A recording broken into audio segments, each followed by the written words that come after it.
Welcome back. Now, a 30% shortfall in energy production over the weekend plunged many parts of Accra into darkness. According to the energy policy think tank ASAP, some 560 megawatts of power was shed, pushing the country to import 190 megawatts from the Ivory Coast.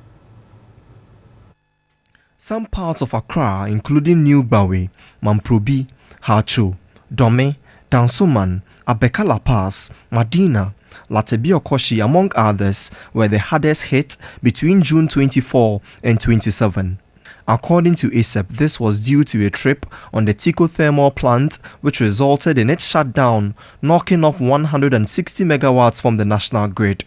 Compounding the energy situation is the fuel supply challenges that have rocked the country, including inadequate diesel supply to the Kpone thermal plant, leading to a drop in its energy production from 100 megawatts to 70 megawatts. The Senate thermal plant is also being starved of needed crude, leading to a cut in its power production from 100 megawatts to 60 megawatts. Already, the suspension of gas supply from N-Gas of Nigeria to feed the Asogli and Siemens thermal plants have knocked off 215 megawatts from the national grid. Now, the executive director at the Center for Energy ASAP, African Center for Energy Policy, Dr. Amin Adam, is joining us on the line now for a chat about this. Good evening, Dr. Amin Adam. I know that you had predicted, that this situation will come eventually, but tell me, the suspension of gas supply from Nigeria and gas to Ghana over $180 million debt, how much has that knocked off Ghana's energy generation capacity? Well, at the moment, we're having a generation shortfall of about 300 megawatts. And that is because a number of our existing plants are not producing at full capacity. There are 5 plants with a combined capacity of about 900 megawatts, which were doing well. TAPCO, TICO, Senate, and the Kpone plants. Unfortunately, all these plants together are doing around 500. That is half of their installed capacity. This is also largely attributed to gas challenges. But more importantly, the plants in Tema, Asogli, which runs on only gas, the Tema Thermal Plant 1, which runs on light, but there is no light crude oil, that there is no gas because Nigeria is not supplying. Then you also have the Siemens plant. They are not producing at all. And so the gas shortage from Nigeria, or the lack of supply from Nigeria, essentially has knocked off the generation from Tema area. And this is why ASAP has consistently said that the country has not been consistent with our planning. Anytime we have temporary relief, we go to sleep. ASAP has recognized over time that fuel insecurity will continue to be a major problem for Ghana.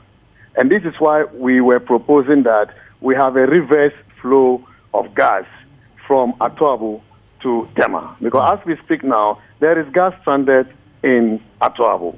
And yet we don't have gas. So Dr. Amin, this reverse process of gas from Atuabu to the Tema plant, is it about cost or it's about the technology to make it possible? Because I have heard in some circles that reversing the gas through the West Africa gas pipeline has some implications in terms of cost and perhaps engineering redesign. Is that the case? Well, but whether engineering design or not, it is about cost. Because once you have the money, you can be able to pay for the engineering design. If you have the money to invest in the reverse gas flow, I think that it will assure us of fuel security than spending that money on the emergency power plants. Because if we spend that money on the reverse gas flow, it means that Asogli will be operating. Asogli is expanding. They are adding about 180 megawatts to their existing 200 megawatts. And therefore, where there is gas, they will be able to do around 380. The Tema plants TT1P will also be working. Siemens will be working. The Pond Thermal plant also uses gas in addition to light crude oil. And therefore, if we invest in all our money to do the reverse gas flow and then put our existing landed plants into operation, we will not need the emergency power plant. Does that mean it is a matter of cost-benefit analysis? Are you able to put the cost? Are you able to put the cost to it? Give us an idea, a fair idea of how much it's going to cost to do this reverse process. I have heard between 40 to 80 million US dollars, and that is something we can do, given that we're spending more than that on Amery, given that we're spending more than that on car power. That's right. But having said this, let me make this important point. The emergency power plants are useful, and we are seeing the usefulness of them now because our traditional plants are not available. And therefore, if we didn't have the emergency plan, the situation would be worse. But having said this, we cannot solve the energy problem depending on only emergency plan. But that is what I see the government trying to do. They now want to bring in the second phase of car power. They now want to trigger or activate the AXA contract that they signed, which is another emergency plan. I think that the situation is such that we must have a medium to long-term solution rather than depending on emergency plan, which will not get the president fixing the problem as he promised to do. So, yeah, sure, please continue, sir. Also, I think that given the challenges that we are faced today, I expect by tomorrow ECG should come out with a timetable because the law requires them to come out with a timetable on how they are going to shed the load, which areas are to be affected or not. Otherwise, they will be going against the law. So, Dr. Amin, let's go back over this again. Under the current circumstances, what is the energy generation mix like? How much are we generating with this development? And how much are we shorting?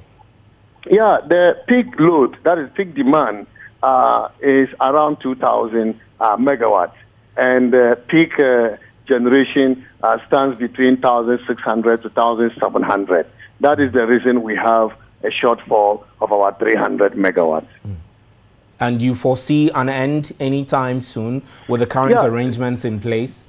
The only way we can end this is if we are able to get some of our traditional plants coming back. TICO is not fully available. One of the turbines is down. I also understand TAPCO at Abuazi is faced with some challenges. The area we now need to work around is the thermal plant, but the challenge there has to do with fuel insecurity. And so provided that we can bring in light crude oil over the next few days, and provided that VRA can do a quick switch from natural gas to light crude oil, we should be able to manage the situation. Right. But as I said, this will not fix it. We think that the challenges are so huge that we need proper planning, we need proper investment, we need to be able to ensure that we are able to fix this problem once and for all, rather than relying on emergency power plants. Right, Dr. Mohammed Amin Adam, thanks very much for your time.